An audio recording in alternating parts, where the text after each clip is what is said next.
Voy a empezar a ponerlo en pantalla grande. Perfecto. Bueno, el tema del día de hoy es laboratorio de endocrinología y vamos a ver dos temas de bastante frecuencia y prevalencia. Entonces, el tema del día de hoy vendría a ser número uno, diabetes mellitus, el cual el diagnóstico es muy importante y para este vamos a basarnos en los criterios de la Asociación Americana de Diabetes, que vendría a ser la ADA, según los criterios que ésta tenga para determinar valores de prediabetes y de diabetes. Así como también, como segundo tema importante de bastante frecuencia, vendrían a ser los trastornos de la tiroides, tanto por exceso como por defecto. Es decir, los valores hacia arriba con el prefijo de hiper y hacia abajo con el prefijo de hipo. Y lo veremos más adelante. Ok, entonces, vamos a ver de que al comienzo estos esquemas endocrinológicos nos vendrían a parecer un poco extraños o abrumadores, pero vamos a ver que conforme vayamos avanzando lo vamos a ver mucho más sencillo y vamos a ver de que estos esquemas en realidad se nos hacen bastante prácticos y útiles. Entonces, veremos que tema número uno dijimos que íbamos a ver el tema de diabetes mellitus. Entonces, ¿cómo vamos a definir la diabetes mellitus? Esta la vamos a definir como un estado de hiperglicemia o hiperglucemia crónico. Hiper, ustedes saben, aumentado glucemia, que vendría a ser el término apropiado para nivel de azúcar en la sangre. Entonces, un nivel de azúcar en la sangre de manera elevado, pero en un estado no agudo, sino más bien crónico, es decir, aquel estado que se propaga por mucho tiempo. Entonces, un estado crónico de hiperglicemia. Entonces, esa vendría a ser nuestra definición, nuestro concepto principal para diabetes. ¿Ok? Entonces, ¿y a qué se va a deber esto? Bueno, esto va a verse relacionado de acuerdo a qué clase de diabetes estamos hablando, ¿no? Puede haber diabetes tipo 1, la cual es más conocida, pues, por su mayor frecuencia en personas menores de 20 años, justamente porque hay un desbalance en el reconocimiento de lo que es propio como propio y pues lo reconoce como algo ajeno y empieza a haber una destrucción de estas células, como las vamos a ver más adelante, que son indispensables para la producción de la insulina, que también conoceremos más adelante. Y también pues vamos a conocer la de tipo 2, la cual pues recurre en mayor frecuencia, la que está relacionada con estilos de vida, la que está relacionada con el sedentarismo, con el consumo de carbohidratos, con la falta de ejercicio, también con la herencia genética y muchos otros factores. También tenemos otras clases de diabetes, como la diabetes gestacional, las diabetes tipo MODY también. Pero bueno, eso ya lo vamos a ver más como que en temas de medicina y ahora solamente vamos a enfocarnos en ver cómo lo interpretamos, cómo interpretaríamos estos valores en el laboratorio. Pero, ¿qué otro punto debemos saber aquí? De que dentro de las principales causas, y en la definición se encuentra como resistencia a la insulina y el fracaso de las células beta pancreáticas que desemboca en un estado de hiperglucemia crónica, lo que ya hemos hablado. Pero, ¿qué es esto de resistencia a la insulina? ¿A qué se refiere con esto, Katy? Ahorita lo vamos a ver en una manera más gráfica y también vamos a entender esto de fracaso de células beta pancreáticas, que son conceptos muy importantes y fundamentales. Pero antes de ir a esos conceptos, vamos a mencionar ciertas características de la clínica de este proceso de hiperglicemia crónico. Entonces, vamos a ponerlo como un ejemplo. A ver, vamos a coger a alguien del público. A ver, ¿a quiénes de ustedes les gusta la limonada súper dulce? ¿A alguno de ustedes? ¿Súper dulce? ¿No? Okey, qué bueno. Veo que a nadie les gusta. A nadie le gusta. Okey. A mí tampoco, a mí me gusta como que más ácido. Entonces, si tú lo quieres súper dulce, ¿qué es lo que tú le echas? Le echas bastante azúcar, ¿verdad? Pero después, ¿qué es lo que tiende a pasar cuando tú le echas bastante azúcar? Número uno, vendría a pasar de que posterior a ese exceso de azúcar que estás consumiendo, te va a empezar a dar más sed. Entonces, lo mismo va a ocurrir, por ejemplo, dentro de la clínica de diabetes, lo que vamos a poder observar y evidenciar en el paciente es que estos pacientes, al tener niveles de azúcar en la sangre que van a estar elevados, pues estos van a tener sed. Entonces, al tener sed, van a tomar agua. Entonces, ahí va una de las características que vendría a ser que estos tienen polidipsia. Entonces, si tienen más, que vendría a ser el aumento de la sed. Entonces, si estos tienen sed, pues van a tomar mucha más agua, y si toman mucha más agua, van a orinar más. Y si orinan más, ¿cómo se le va a conocer ese término? Como poliuria. Es decir, de que empiezan a eliminar gran cantidad de orina, el aumento en la frecuencia de la orina. Entonces, polidipsia y poliuria, ambas empiezan con P. Sí, y hay dos P más que van a ser importantes en esta clínica de la diabetes, también conocida como las 4 P de la diabetes. Y vendría a ser poliuria, polidipsia, y ahora vamos a hablar de la polifagia. ¿Y a qué se refiere con esto del apetito exagerado? Poli, bastante, fagia, pues de comer. Entonces, ¿por qué empiezan a comer más estas personas? Justamente relacionado a este grafiquito que les voy a mostrar más adelante, en el que hablamos de resistencia a la insulina. Debemos saber de que la insulina es la llave para que la glucosa ingrese a la célula, y lo vamos a ver más gráficamente. Entonces, si no hay insulina, entonces ¿cómo la glucosa ingresa a la célula para que la célula pues pueda utilizar esta energía para todos los procesos para la cual es necesario, para tantos procesos metabólicos en nuestro organismo? Entonces, no hay glucosa, no hay energía. ¿Por qué? Por el mal funcionamiento o por el fracaso de las células beta, o también por la resistencia a la insulina. Entonces, pues por eso lo refería como un mal funcionamiento, ¿no? O porque tú te estás resistiendo a la insulina, como que cerrando las puertas, como que es la llave equivocada para la célula, para que de ese modo pues no haya un ingreso correcto de esta energía a la célula, y de ese modo pues no hay una correcta ni óptima utilización de esta. Entonces, si no ingresa ese material energético a la célula, entonces la célula dice: tú no estás comiendo, come, come, le dice a la persona, ¿no? Es como cuando tu mamá te dice: come, come, para que tengas energía. De igual modo, la célula te dice: dame comida, dame comida. ¿Por qué? Porque a pesar que los carbohidratos han ingresado a tu organismo, o hay un proceso de resistencia, o hay un proceso de mal funcionamiento, y por ende es que pues tus células siguen diciendo: necesitamos energía, por favor, ingiere carbohidratos, ingiere todos estos elementos que me van a permitir obtener energía, ¿no? Te lo pide por favor y te dice: ya, despierta la polifagia, es decir, ese apetito exagerado. Y de ese modo dirá: ah, bueno, si come más, yo voy a empezar a recibir ese ese material energético a través de los carbohidratos, y por ende a través de la glucosa, pero en realidad el problema pues estaría en otros desencadenantes. Entonces, ya vamos viendo la poliuria, polidipsia, polifagia, y también cuál vendría a ser otro factor. Este otro factor, que ya vendría a ser más bien como un estado ya de alarma, como un signo de alarma, vendría a ser la pérdida de peso.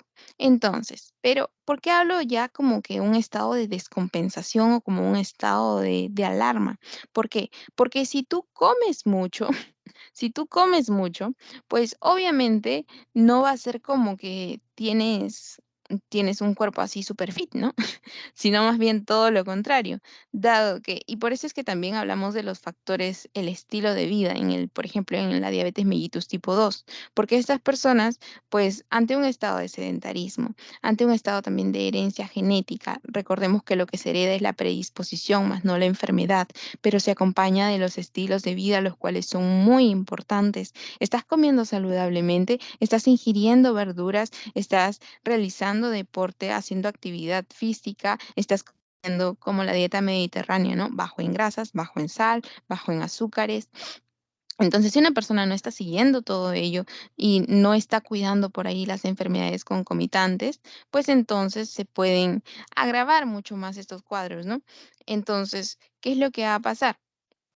Lo que ocurre es de que este vendría a ser más bien un estado ya de descompensación, porque si una persona ya presenta un apetito exagerado, pues no va a estar, em, como les decía, super fit. Entonces, es por ello de que lo vamos relacionando de manera dinámica de esa forma. Ok, entonces, acá les pongo también una gráfica en la que mencionamos la poliuria, como las ganas de orinar con frecuencia, la sed excesiva, como la polidipsia, el hambre excesiva, como la polifagia, y con respecto también al hecho de que si una célula no recibe la correcta energía que vendría a ser obtenida por parte de la glucosa, la cual se obtendría principalmente de los carbohidratos subsecuentemente, entonces, si una célula no recibe esa energía, va a decir: tengo hambre, no puedo hacer nada más, no hay más metabolismo en nosotros. ¿Por qué? No van a empezar a generar esos procesos metabólicos. ¿Por qué? Justamente porque están cansadas, porque no están recibiendo energía, es como que no les han cambiado la batería a esos controles.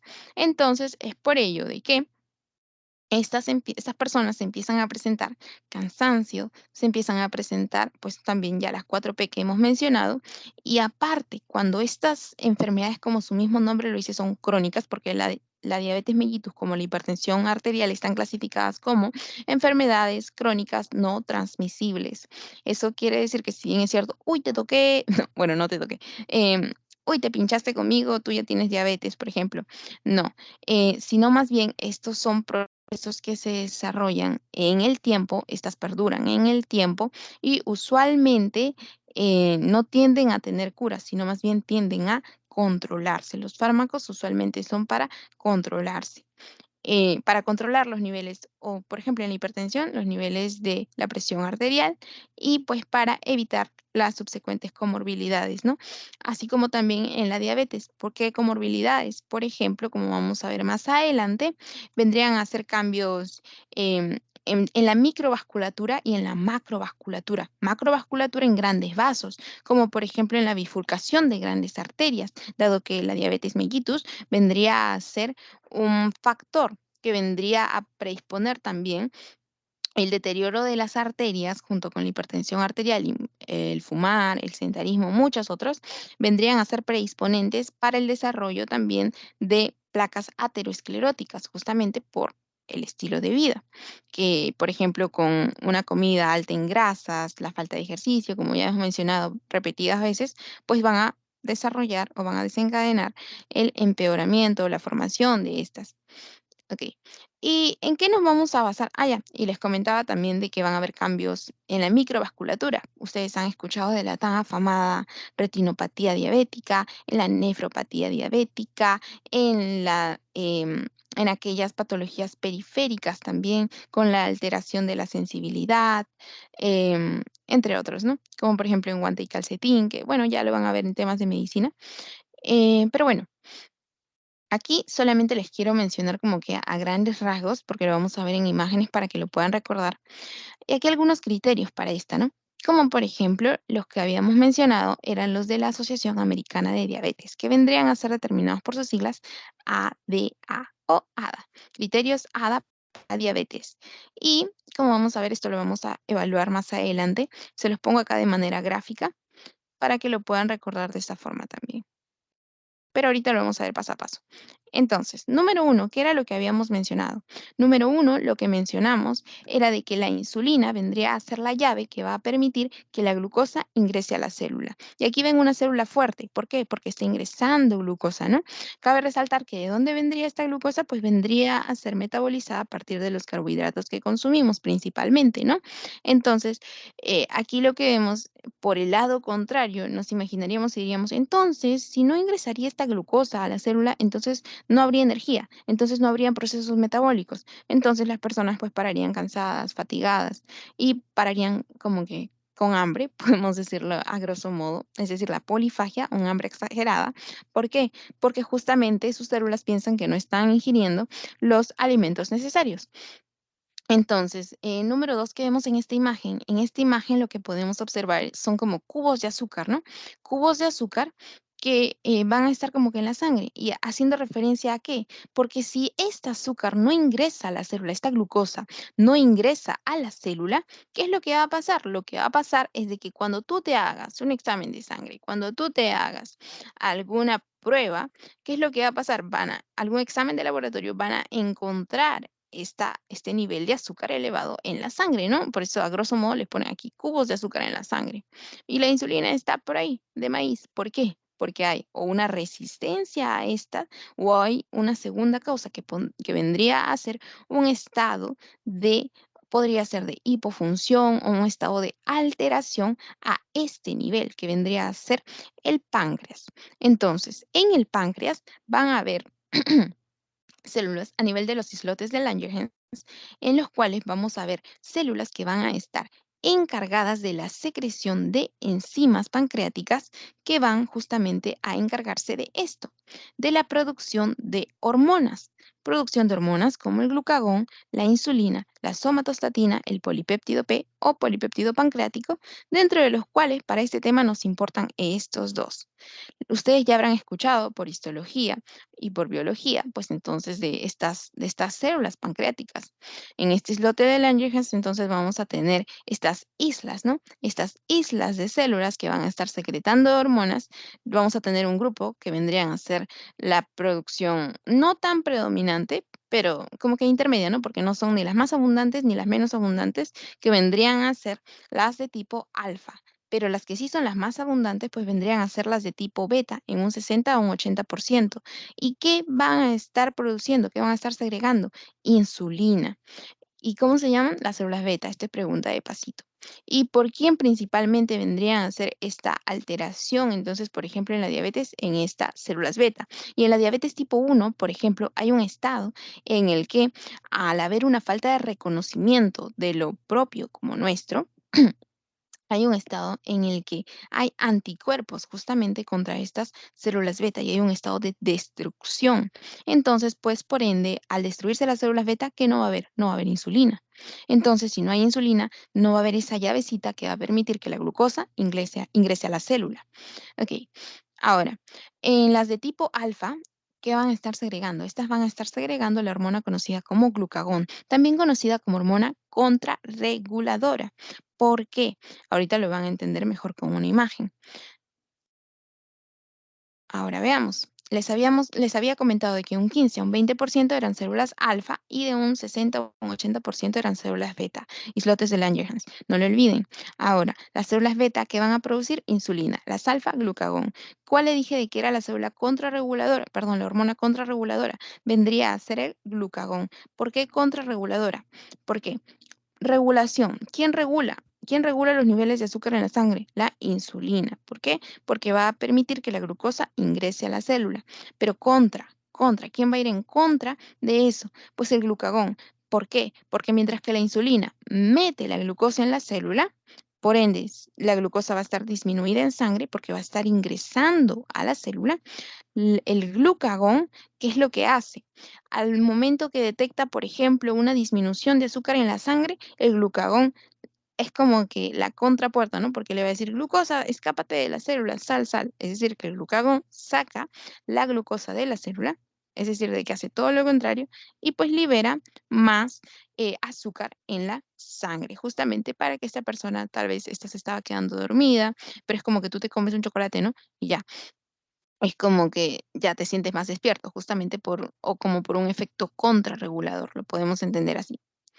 Ok, entonces esto es una lámina bastante ilustrativa y bastante, como que en resumen de lo que hemos hablado.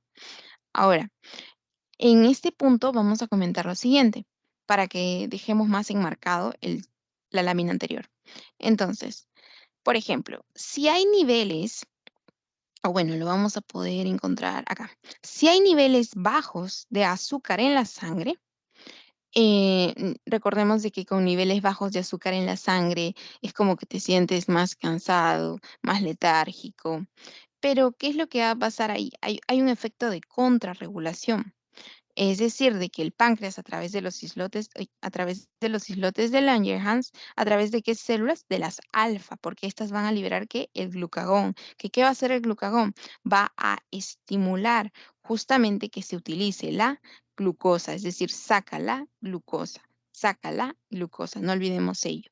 Entonces, mientras que cuando hablamos de niveles, y entonces a través de la utilización del glucagón, ¿qué es lo que ocurre? Van a elevarse entonces los niveles de azúcar en la sangre, pero por el otro lado, como hablamos de este efecto en contra que tenía el glucagón, justamente elevando los niveles de azúcar en la sangre, habíamos dicho de que contrarregulaba a quién.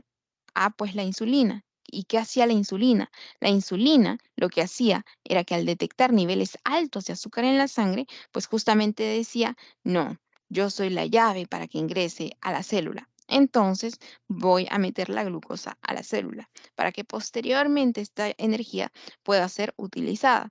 Entonces, por consecuente, ¿qué es lo que va a ocurrir? De que al final va a terminar de de bajar estos niveles de azúcar en la sangre. Es como que va a guardar todos estos cubitos dentro de las células.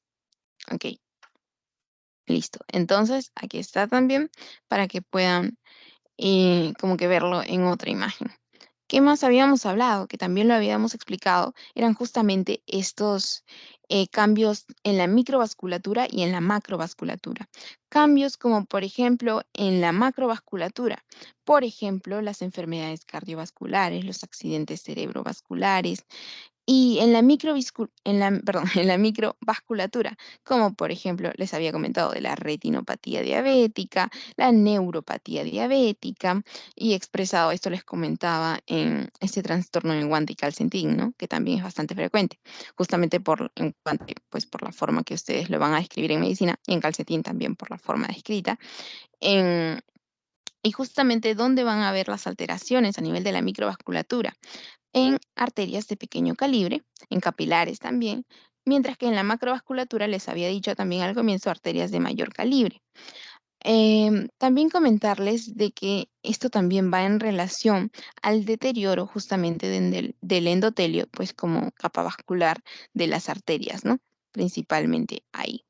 Entonces, aquí les había puesto como que una imagen bastante gráfica de lo que había sido mi foro, si no me equivoco, para medicina, en el cual también lo pueden coger si desean algunos datos y como que para que lo vean más que todo de manera ilustrativa, ¿no? Aquí esta manera de resumen estos cambios en la microvasculatura y en la macrovasculatura.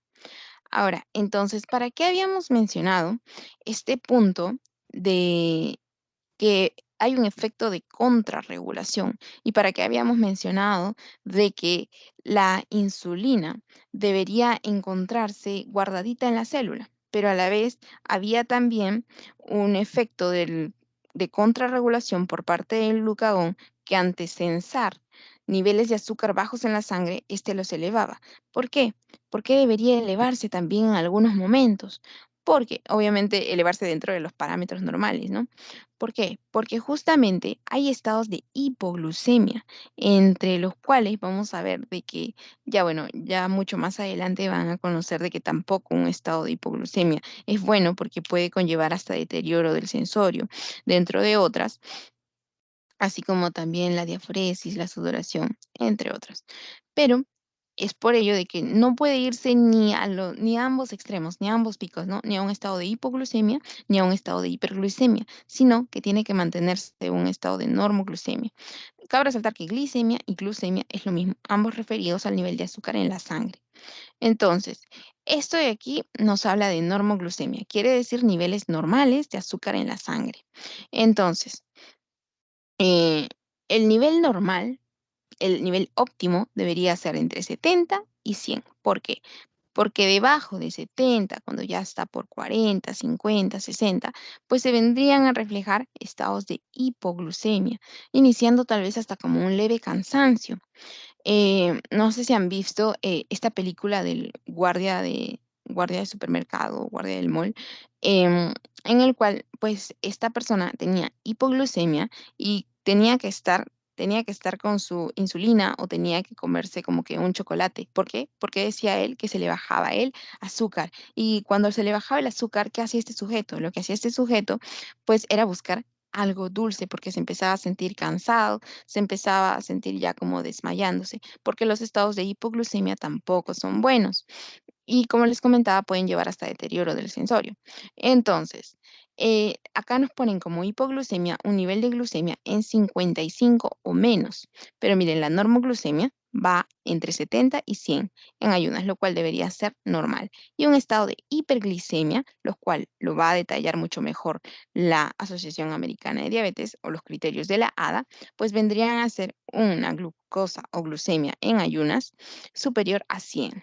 Eso vendría a marcar un estado de hiperglicemia, pero hay muchos otros estados de hiperglicemia, como los vamos a ver más adelante en nuestras tablitas.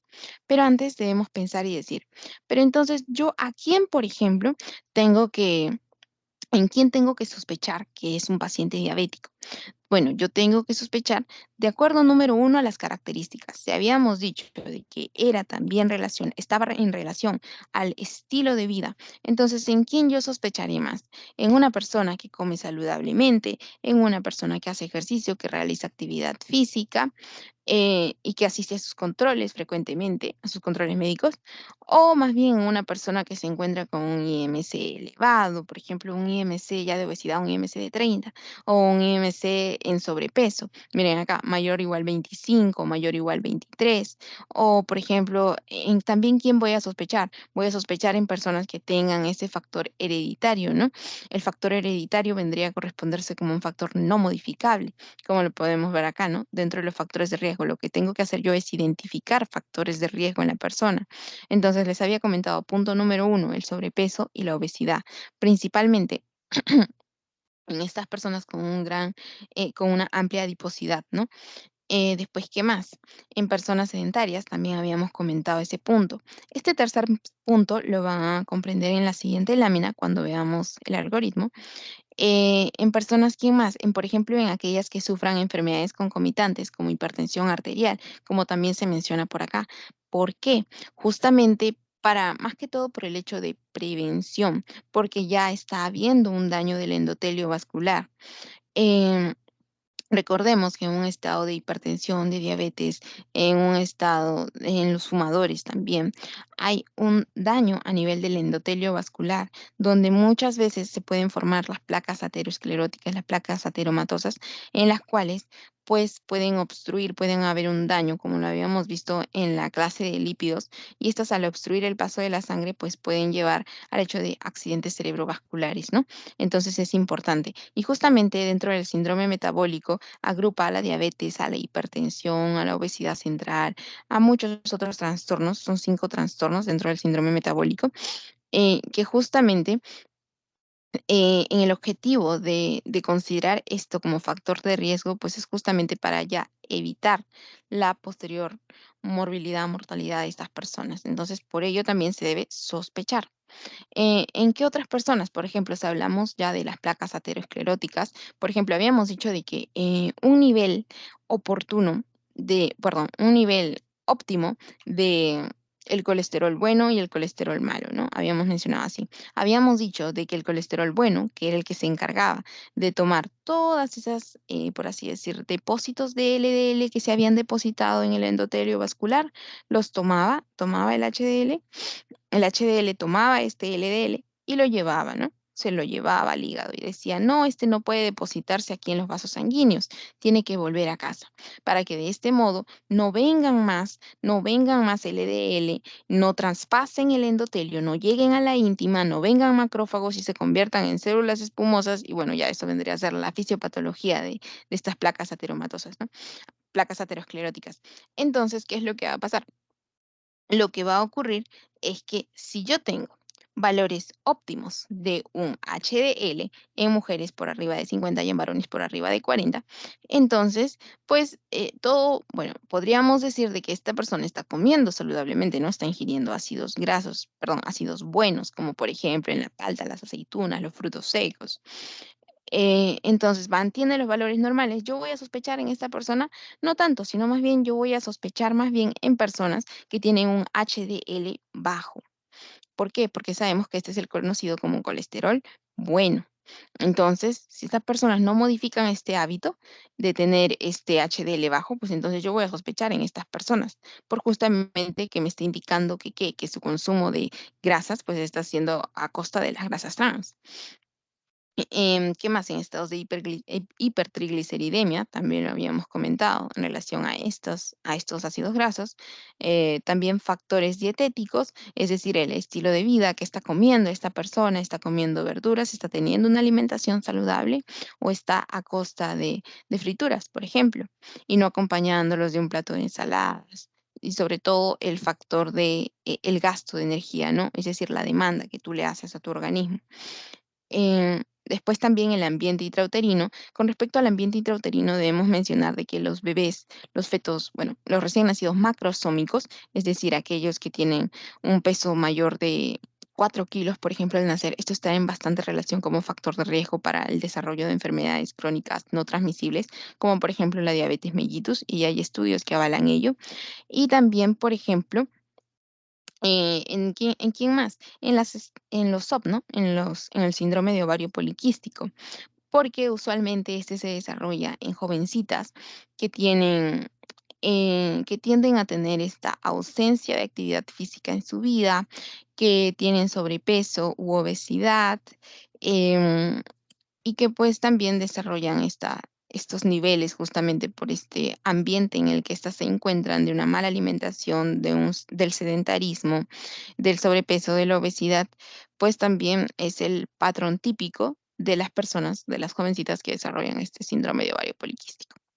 Ok, entonces, estos eran los factores de riesgo que hemos revisado como que para tener en mente. Ah, ya, y también la raza, la etnia, y también principalmente, pues, si existe algún grado de diabetes en la familia, habíamos dicho de que ese era un factor no modificable.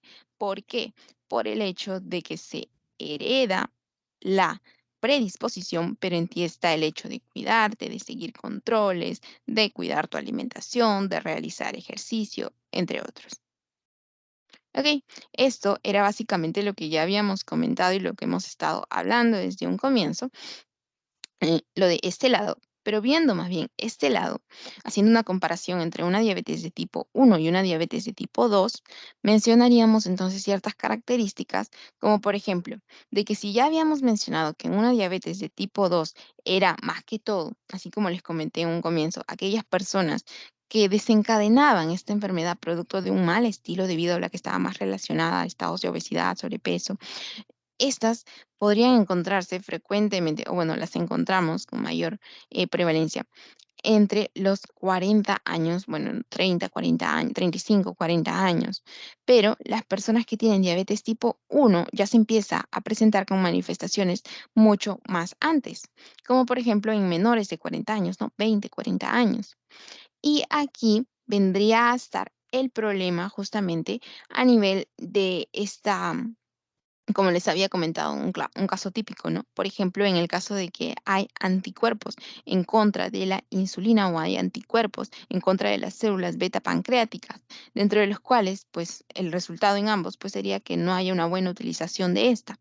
Entonces, vemos que aquí vendría a ser básicamente un problema, como por ejemplo, nos viene a la mente rápido el de anticuerpos allá, entonces hay un problema de destrucción, pero aquí hay un problema por insuficiencia, podríamos decir. ¿Por qué? Porque no va a haber un correcto funcionamiento.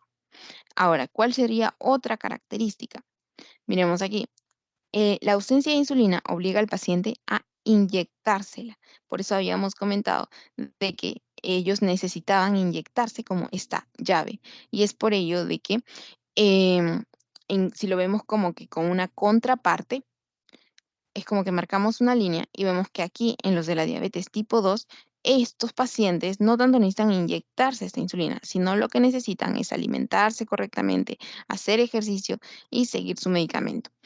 Y muchas veces, ¿qué medicamento les recetan a estos? Pues la famosa y tan aclamada metformina, ¿no? El cual también tiene un efecto que vendría a ser el de perder peso y de ese modo podrían controlar también su estado de sobrepeso. Y es como que ya van ahí a la modificación también de los estilos de vida. No significa que no tengan que acompañarse con modificación de los estilos de vida, porque la pastilla les hace perder peso, igual tiene que acompañarse de estos. Y aquí, como vemos, suele darse en personas jóvenes y aquí en personas mayores. Entonces, esto es básicamente lo que estamos viendo. Cuando habíamos comentado que en la diabetes tipo 1 van a influir factores genéticos, habíamos mencionado también de que lo que se adquiere, más que todo, es esa predisposición, sí, pero es como que esa predisposición es mucho más fuerte en la diabetes tipo 1.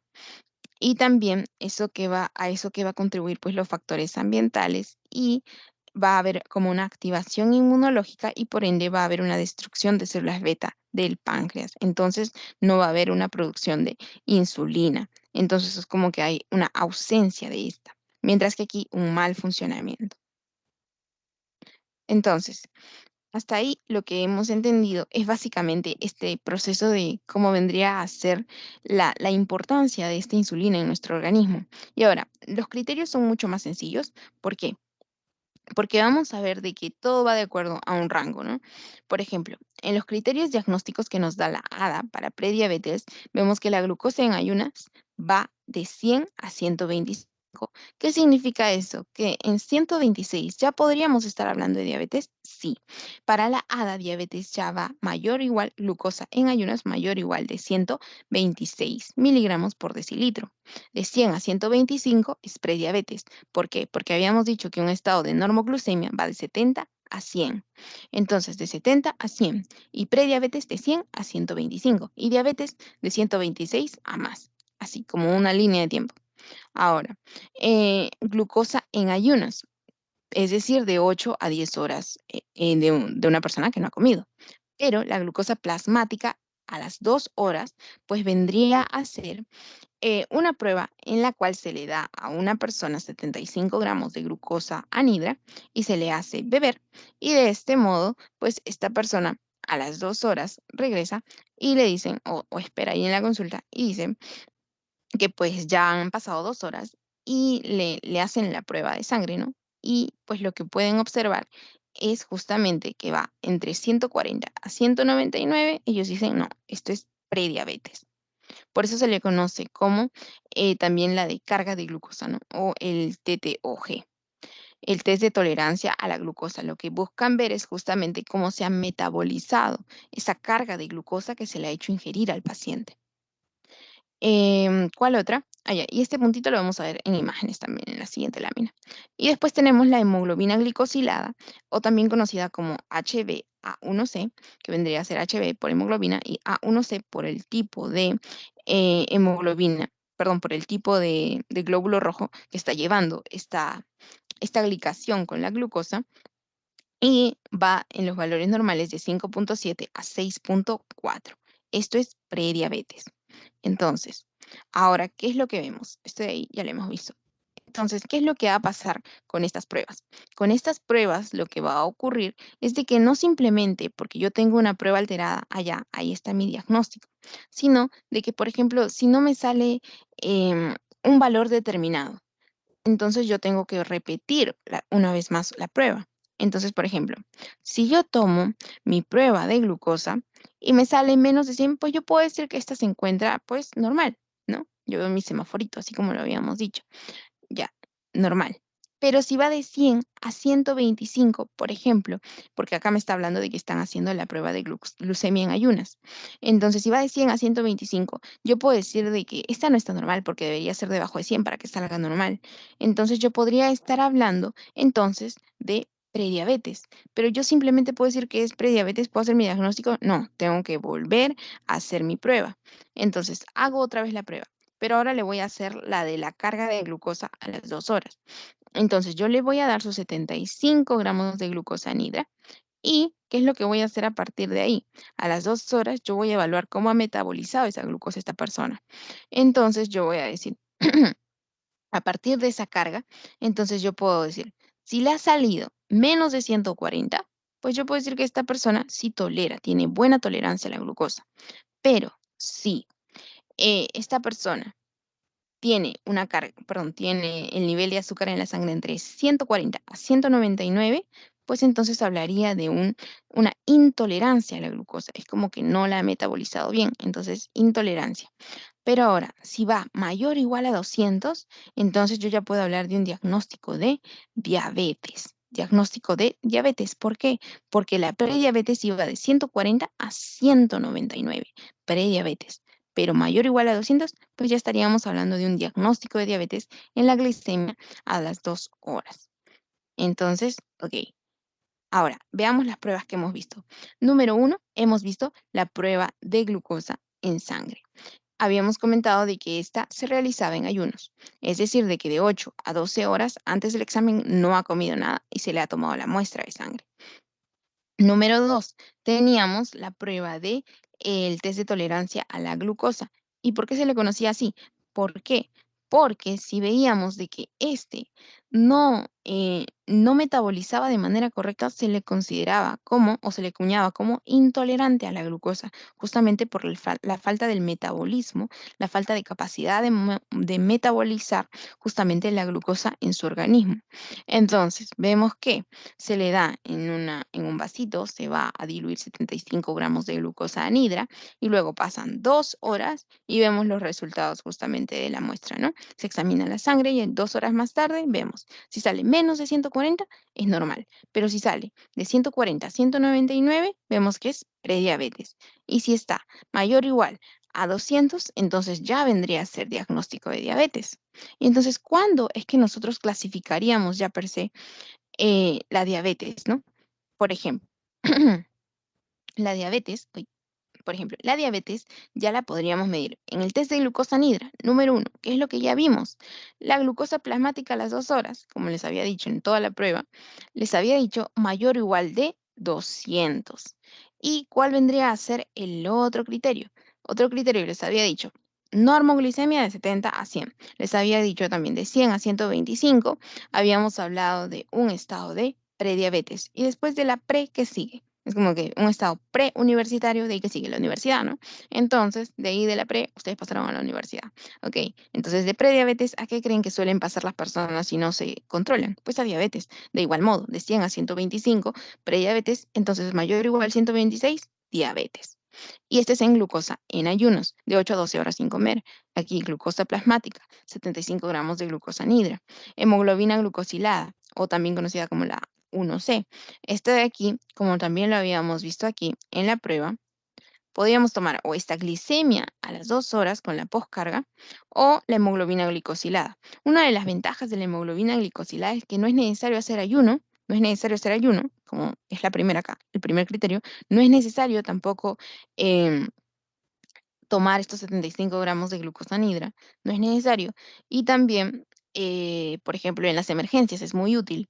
Y van a ver de que en la mayoría de los paneles de laboratorio que les mandan sus doctores en, en las historias que tienen que revisar, le toman usualmente justamente la hemoglobina glicosilada. ¿Por qué? Porque si una persona viene desmayada, ¿cómo le hacen, por ejemplo, esta prueba de hemoglobina glicosilada? Pues simplemente le toman la muestra de sangre y ya está. Pero, ¿cómo le harían tomar a una persona desmayada los 75 gramos de glucosa nidra? O si se encuentra desmayada, ¿cómo le dirían? Ya, ok, despierta un ratito, ¿sí? Te vienes de 8 a 12 horas y vienes y te tomamos tu prueba. No, entonces es mucho más sencillo, pues justamente y más accesible la hemoglobina glicosilada. Por eso, ¿es necesario que tenga los tres, Katy? No, dice o, uno de estos tres entonces. Ok, entonces, habíamos estado hablando de los límites en prediabetes. ¿Y qué es lo que pasaba cuando sobrepasaban esos límites? Pues ya entraban a este periodo conocido como diabetes. Aquí algún datito, ¿dónde está? Allá, sobre la hemoglobina glicosilada, unos datitos. Número 1, sobre la hemoglobina glicosilada, que el valor normal vendría a estar por debajo de 5,7. El estado de prediabetes vendría a estar entre 5,7 y 6,4, como lo habíamos visto en esta tablita, de 5,7 a 6,4. Podemos decir que es prediabetes, normal por debajo de 5,7. Y por arriba de 6,4 ya estaríamos hablando de diabetes. Ahora, qué tendríamos que conocer acerca de esta? Bueno, para esta debemos recordar, número 1, nuestra fisiología. ¿Cuánto vive un glóbulo rojo? Un glóbulo rojo va a medir, perdón, ¿cuánto vive un glóbulo rojo? Un glóbulo rojo vive vive alrededor de 120 días, ¿no? Entonces, este va a tener un recambio cada cierto tiempo, porque es como que van muriendo y hay producción de como una nueva camada, ¿no? Como un nuevo grupo. Entonces, es por ello de que usualmente esta prueba como que la tienden a hacer cada 3 meses, por ejemplo, ¿no?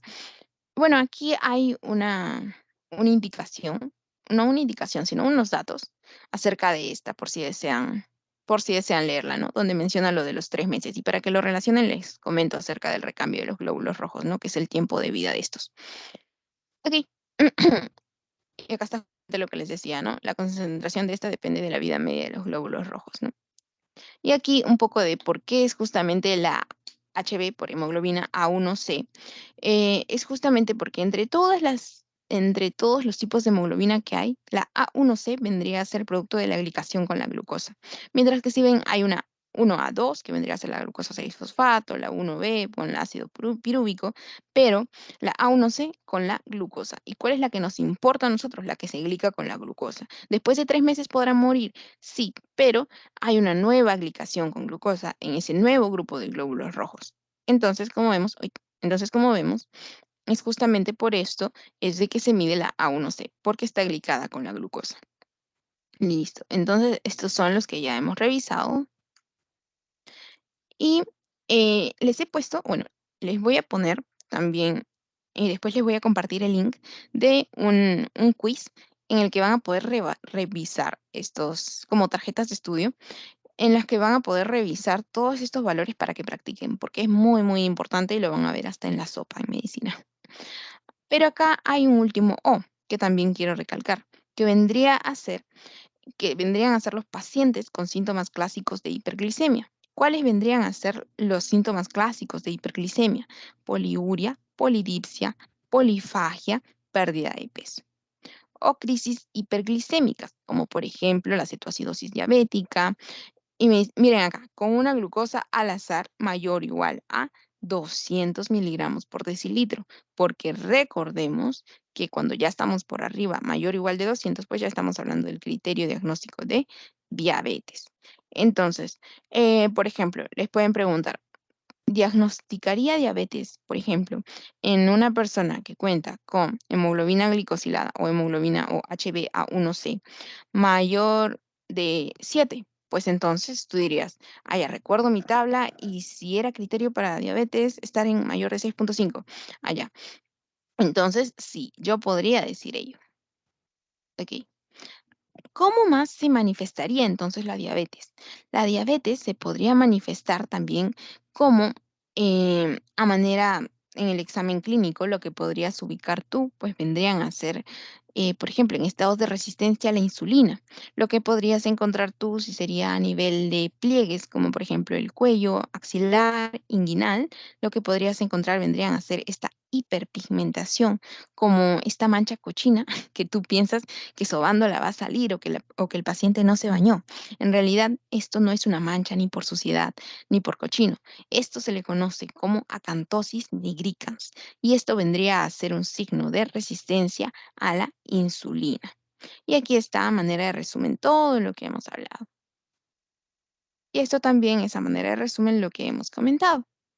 Y en estos últimos 5 minutos vamos a dedicar unas palabras justamente a trastornos de la tiroides. A los que ingresaron tarde les recomiendo que vuelvan a ver como que la primera parte donde mencionaba la polidipsia, la poliuria, la polifagia y el porqué de estos. Ok, estos son los gráficos como que a manera de resumen. Y ahora, número 2, el tema un poco más sencillo que vendría a ser trastornos de la tiroides. Les había comentado al comienzo que el prefijo hipo hacia abajo y hiper hacia arriba, pues por exceso de, ¿no? Trastornos de la tiroides, tanto por defecto como por exceso. Por defecto, el hipotiroidismo y por exceso, el hipertiroidismo. Pero para ello tenemos que conocer las hormonas tiroideas. Las hormonas tiroideas solamente van a ser algunas palabras acerca de esto. ¿Por qué? Porque las hormonas tiroideas, a pesar de que se encuentren en un órgano tan pequeño como vendría a ser la glándula tiroides que se encuentra a esta altura más o menos donde tienden a tomar las ecografías, ¿no? Un examen también bastante importante que da datos bastante relevantes. eh, a pesar de ser tan pequeño y a pesar de ser su ubicación como que un poco superficial, esta posee un, como que un gran papel tanto inmunológico como para la función metabólica. ¿Por qué? Lo vamos a ver más adelante. Pero antes, quiero mencionarles de que, pues, ¿de dónde vendrían a formarse estas síntesis de hormonas tiroideas? Pues a partir de la recaptación, bueno, a partir de la captación del yodo a nivel, bueno, en sí, solamente para saltarnos los pasos, les voy a mencionar de que existe un proceso de oxidación, de organificación. ¿Y para qué les menciono la organificación? Porque cuando se organizan estos grupitos de yodo, por así decirlo, estos yodos se organizan, se organifican. ¿Qué es lo que pasa? Si se juntan dos perdón, si se juntan 3 yodos, vamos a tener triyodotironina, pero si se juntan 4, vamos a tener tetrayodotironina, que vendrían a ser las dos principales, ¿no? Entonces, vamos a tener la que ustedes conocen como la T3 y la T4, producto de este acoplamiento de este yodo. Entonces, usualmente conocemos la famosa T3 y T4, así solamente para resumirla todo este proceso. Entonces, T4 vendría a ser la que se genera en mayor producción de T4. Pero, ¿qué es lo que pasa? Que esta T4 no es feliz siendo T4. Quiere convertirse en T3. Es como que envidia a la T3. Entonces, para que lo recuerden así, la T4 tiene entonces conversión periférica a T3. Por ende, entonces, a pesar de que el 95% de la hormona tiroidea producida por la tiroides es T4, vamos a ver de que periféricamente hay conversión de T4 a T3. ¿Y qué más? La T3, ¿qué más caracteriza a esta? Es justamente su acción biológica, porque la T3 va a tener una mayor acción biológica. ¿Mayor acción biológica en dónde, Katy? Va a tener mayor acción biológica a nivel de a todos estos niveles. A nivel cerebral, por ejemplo, a nivel del desarrollo de toda la masa encefálica. Por ejemplo, en los neonatos les hacen, bueno, claro, en neonatos les hacen este tamizaje del hipotiroidismo congénito. ¿Por qué? Porque muchas veces cuando no es tratado, no muchas veces, en los casos que no son tratados, estos hipotiroidismo congénitos desarrollan, por ejemplo, retraso mental, y lo cual es muy grave porque es una enfermedad, bueno, es una de las causas de deterioro cognitivo o retraso mental, como quieran llamarlo, prevenible. Y el tamizaje es a través, pues, justamente de la gota de sangre, una muestra de sangre a nivel del talón del recién nacido. Pero cuando no hay tamizaje, pues no hay detección. Y si no hay detección, pues entonces no se puede prevenir el retraso, no se puede tratar justamente el futuro retraso mental de este pequeño ser. Entonces, actúa a nivel del desarrollo y maduración, actúa también a nivel de múltiples otras glándulas y órganos, pues a través del metabolismo de múltiples acciones que vamos a ver más adelante cómo se manifestarían. Entonces, esto de aquí ya lo habíamos comentado. Ahora, cuando hablamos de hipotiroidismo e hipertiroidismo, es importante conocer que vamos a hablar de tres niveles importantes. Uno de ellos vendrían a ser el hipotálamo, el otro la hipófisis y la tiroides. Si el defecto se encuentra a nivel de la tiroides, el problema va a ser primario. Si se encuentra a nivel, por ejemplo, del hipotálamo o de la hipófisis, el defecto va a ser central. Pero, Katy, tú nos mencionaste secundario y terciario. Sí, porque también es conocido de esta forma. Cuando el defecto, lo que les mencionaba, cuando el defecto es primario, va a ser a nivel de la glándula tiroides. Pero si es secundario, va a ser a nivel de la glándula hipófisis. Y si es terciario, a nivel del hipotálamo. Entonces, por eso les mencionaba esto. Les había dicho hipófisis, hipotálamo. Si se encuentra el defecto a nivel de la hipófisis, entonces el defecto iba a ser secundario. Es como una escalera, ¿no? Primario, secundario, terciario. Y si hablamos de estos, pues hablamos a nivel central. Entonces, la tiroides, ¿qué iba a secretar? T3 y T4. Eso ya lo teníamos de hecho. Pero ¿qué secretaría entonces nuestra querida hipófisis? O también conocida como pituitaria.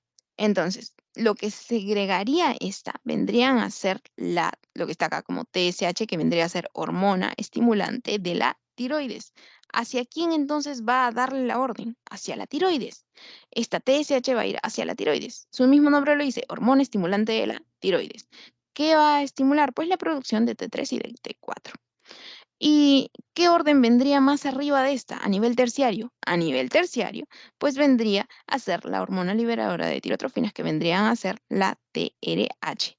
La TRH, pues vendría a darle la orden a, pues, la hipófisis y, bueno, la adenohipófisis más específicamente, y esta pues vendría a generar la secreción de TSH. Es como que TRH y TSH. A partir de aquí sale la orden de la TRH, llega a hipófisis y de la hipófisis sale la orden de la TSH. ¿Hacia quién? Hacia la tiroides. Entonces, vamos a ver de que el defecto acá es central, este es terciario, este es secundario y este es primario. Entonces, ¿qué más debo saber acá?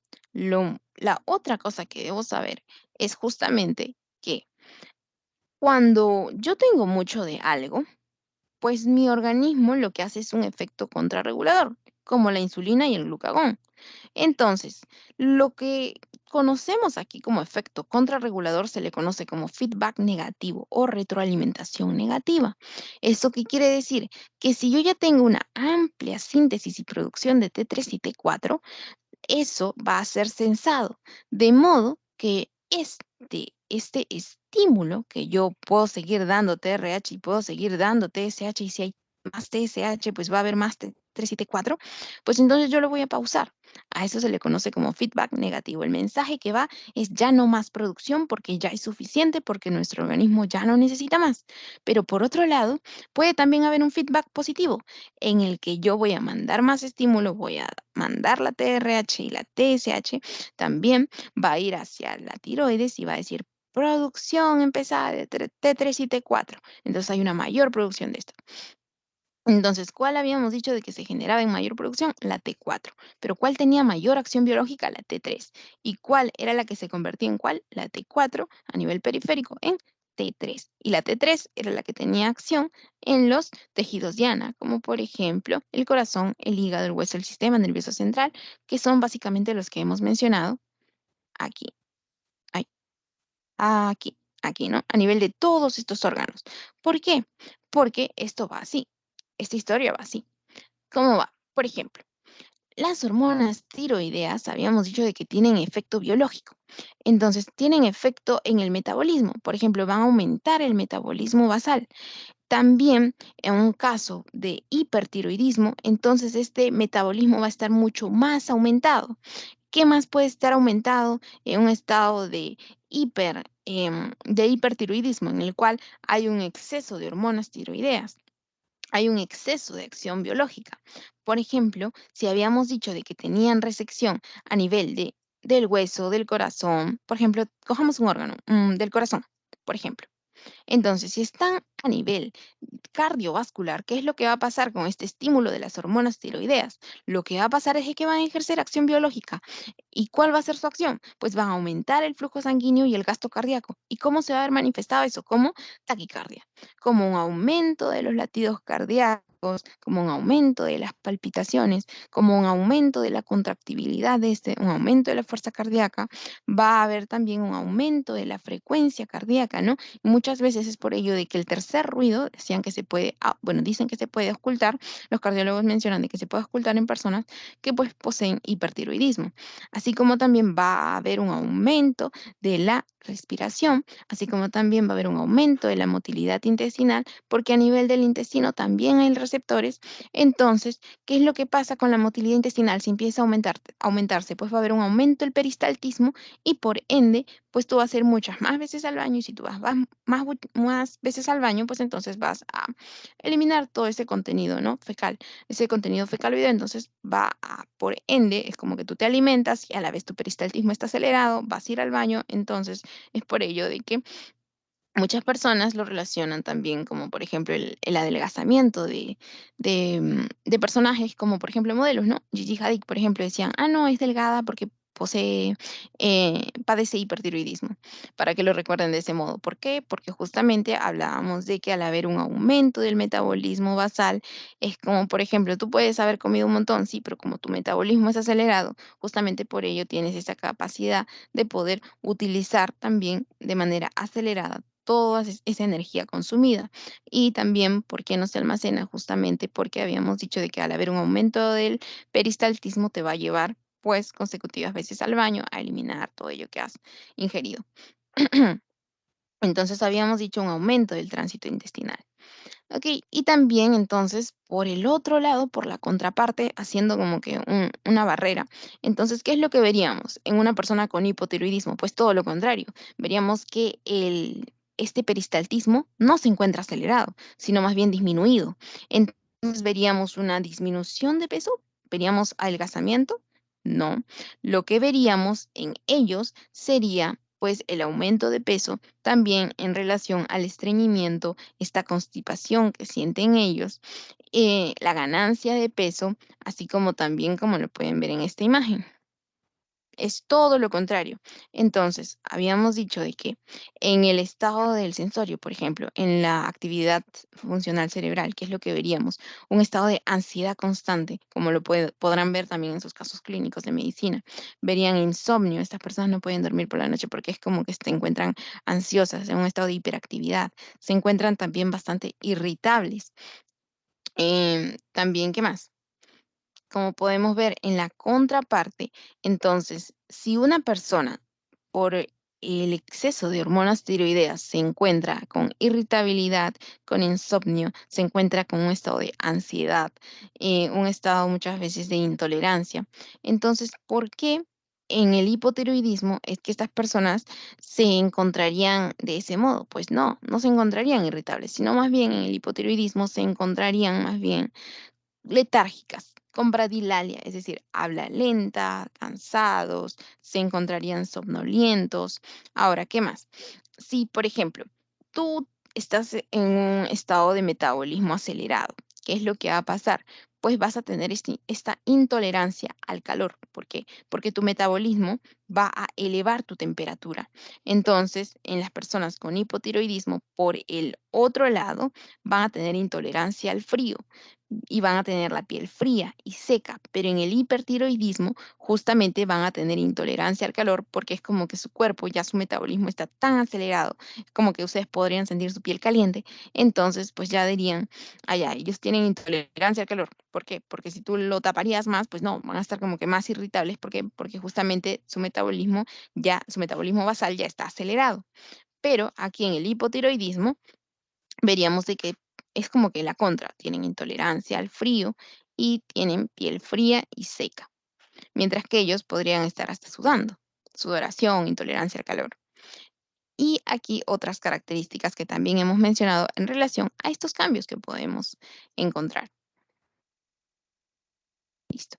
Ahora, ¿por qué había mencionado la importancia de estos dos temas al comienzo? Porque como habíamos mencionado, ambos son temas, por ejemplo, que se toman en el examen nacional de medicina y por ende son temas de preparación de estas academias de donde he tomado estos slides, ¿no? Bueno, este principalmente. Entonces, ¿cómo encontraríamos un cuadro de hipertiroidismo? Hiper, les había dicho el prefijo hiper, arriba. Entonces, aumentaba. Entonces, había dicho de que primario era el defecto a nivel de la tiroides. Entonces, vamos a encontrar un alto ¿qué? Alto T4. Pero, ¿cómo va a estar a nivel de la TSH? ¿Cómo va a estar el estímulo? El estímulo va a estar disminuido. ¿Por qué? ¿Por qué? Porque por feedback negativo, al censar una alta producción de T4, ¿qué es lo que va a decir? Ya no más producción de TSH, porque si yo produzco más TSH, entonces va a haber un mayor estímulo hacia la tiroides de seguir produciendo más y esta persona ya no puede más con más producción y secreción de T3 y T4. Entonces, solamente va a inhibirse, va a haber por feedback negativo un bajo TSH. Ahora, para que justamente haya este efecto de contrarregulación, ¿no? Ahora, en el secundario, es decir, que el defecto iba a encontrarse a nivel de, ¿alguien recuerda? Habíamos dicho tres niveles: hipotálamo, hipófisis, tiroides. Entonces, en el segundo bloque, habíamos dicho de que era la producción de TSH. Entonces, ¿cómo va a encontrarse la TSH? La TSH va a encontrarse elevada. ¿Por qué? Porque el problema es hacia la alza por hiper y es secundario. Entonces, un aumento de la TSH y por ende, si hay un aumento de la hormona estimulante de la tiroides va a producir más T4 y más T3. Entonces, es por ello de que vamos a poder encontrar a nivel del examen de laboratorio una alta TSH y un alto T4. Ok, listo. Ahora, en el hipotiroidismo, porque esto de aquí de las causas en realidad lo van a ver en medicina.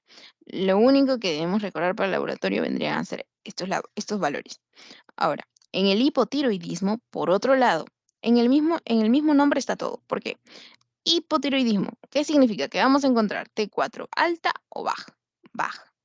¿Qué más? Si el defecto está al nivel primario, ¿dónde va a estar el defecto? ¿A nivel del hipotálamo, a nivel de la hipófisis o a nivel de la tiroides? a nivel de la tiroides, porque es primario. Entonces, si el defecto es primario, entonces yo voy a decir, ¿qué voy a tener bajo? Pues la T4. ¿Por qué? Porque el defecto está a nivel primario. Ok, ahora mi producción de T3 y T4 por parte de la tiroides se encuentra disminuida. ¿Cómo va a estar entonces mi TSH? Si yo sé de que tengo bajo un nivel, ¿qué es lo que va a hacer? Pues va a ser un feedback positivo y va a decir mayor estímulo, mayor estímulo. ¿Para qué? Para que la TSH mande el estímulo entonces hacia la tiroides y la tiroides empiece a secretar, empiece a producir. Entonces vemos de ese modo de que por ello el estímulo se encuentra alto, porque aquí va a haber un feedback positivo. ¿Y cuándo vendría a ser secundario? Entonces, este tipo hipotiroidismo, habíamos dicho de que teníamos T4 baja y hipotiroidismo. Hipertiroidismo siempre va a estar alta. Hipotiroidismo siempre va a estar baja. Tal vez se pueden hacer bolas en el, en el nivel secundario o terciario, pero recuerden que el feedback puede ser positivo o negativo.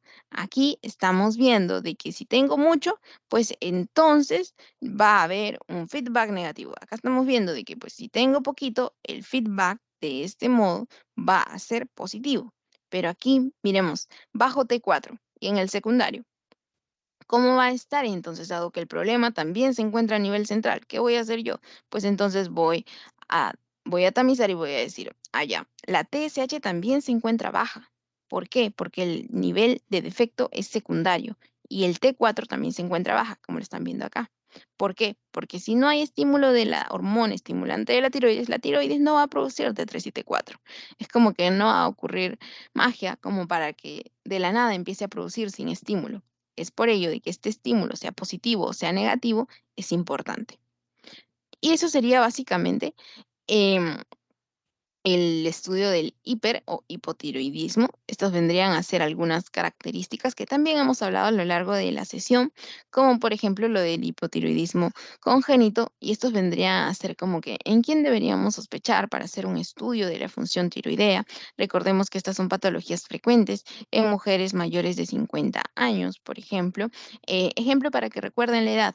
Mi tía, mi tía tiene hipertiroidismo y por ende, por ejemplo, es como que siempre tiene esta intolerancia al calor y por ende ella llama a mi mamá y le dice, estoy con la puerta del frigider abierto y sigo teniendo calor.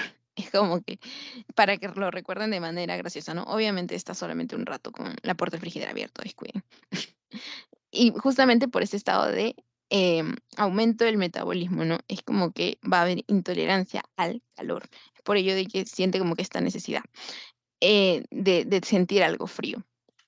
¿Qué más? Y en ambos sexos a partir de los 60 años. ¿Solamente en mujeres puede dar? No, también puede dar en varones.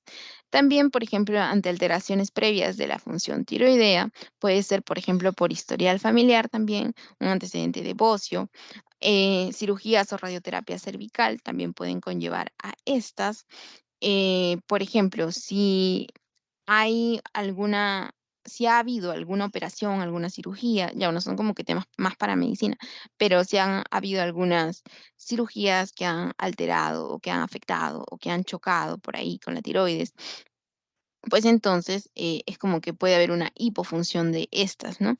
Es como que ya lo conlleva a un hipotiroidismo a la persona. Enfermedades autoinmunes también, las cuales son frecuentes en este tema de hipertiroidismo, ¿no? Y de hipotiroidismo. Entonces eso también es importante porque muchas veces también hay destrucción, como les había dicho en diabetes, también hay anticuerpos que pueden generar la destrucción de lo nuestro. Pues ustedes sabrán dentro de nuestra función inmune está reconocer lo propio y lo ajeno como ajeno, de modo que se genere una respuesta inmune ante estos para destrucción. Pero cuando se altera este eje, ¿qué es lo que pasa? De que empiezas a destruir lo tuyo porque ya no lo reconoces como propio. Entonces, estas enfermedades autoinmunes, es decir, que atacan nuestra inmunidad, también pues irían en contra de estas enzimas metabólicas o en esta captación de yodo, como en realidad es bastante amplio, ¿no? Antecedentes familiares, también les había comentado, y también durante el primer trimestre del embarazo. Em, Importantes test, como por ejemplo las ecografías, que son bastante importantes en estos casos, para evaluar el flujo de la tiroides, por ejemplo. Y muchas veces también son utilizados en los casos de bocio.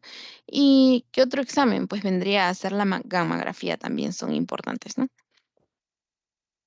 Para evaluar la captación. Bueno, esto es básicamente lo que habíamos estado hablando a manera de resumen.